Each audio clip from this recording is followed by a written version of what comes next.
Hire couples and families looking to escape the rat race. The problem was, it had got too slow thanks to the country plunging into recession, boards covering the windows of the shops I once loved, for sale signs up for too long outside usually desirable houses.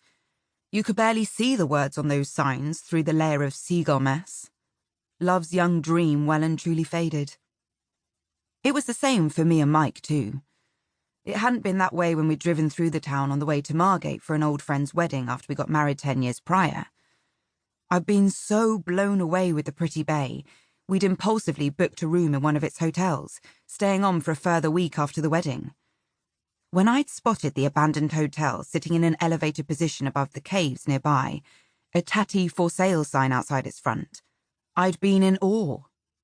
Sure, the white weatherboard that adorned its exterior walls was blackened with moss, the wraparound glass windows at the front grimy with dirt, but it was still beautiful. I'd love to live somewhere like that, I remember saying to Mike during that impulsive weekend away. But he'd laughed. You have to be kidding. Look at the state of it. That was the problem with Mike. He'd never had the imagination I did. I should have known the moment he refused to play a drinking game on the first night we met in that university bar. Anyway, back to the evening. That evening. Oh, come on, Finn, Julie moaned next to me as she looked down at the baby. I tipped my large sunglasses down to the end of my nose, peering over them at the newborn. Not feeding again? I asked. Latching on, I think, Julie replied, the dark circles under her eyes pronounced, her red hair flat and frizzy. Good for you, persevering. Did you? I let out a dramatic sigh. Sadly, these old things couldn't produce enough milk, I said, gesturing towards my own breasts. I caught Greg's eye and he held my gaze. Had no choice but to bottle feed, I added. Mike shot me a look. Okay, maybe that was a little white lie. Truth was, I produced plenty of milk, so much it dribbled out at night, wetting my silk camisole. But I'd hated the act of breastfeeding, especially the smell of my own milk. I couldn't say that out loud, though, could I?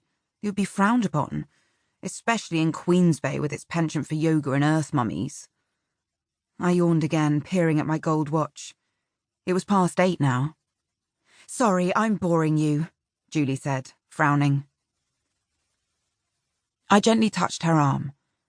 Yes, the woman was boring me, but that wasn't her fault. Not at all, I said. I'm just tired from the heat. You're doing great, really, darling. Do you think you'll have another? Julie asked. Mike caught my eye. He was desperate for another, but I couldn't think of anything worse, shuddering as I remembered that sticky, confusing, sick-infested time of Becky's newborn months.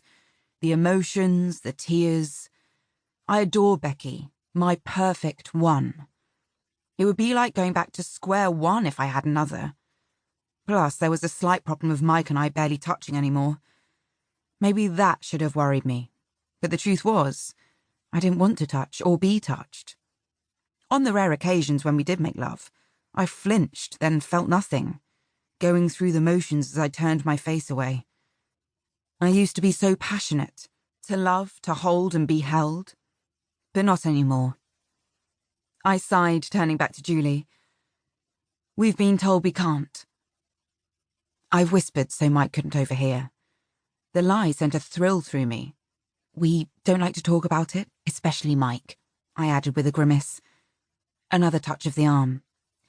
You're one of the only people I've told. I'm so sorry, Julie whispered back. I could see it mixed in with the empathy in her eyes.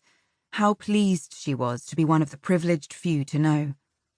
But let's not talk about that, I said, fanning my hand about. Tell me about you.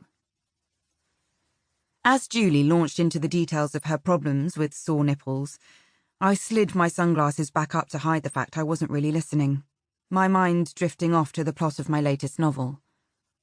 A harsh winter, a lost girl, a savage man. A world away from here.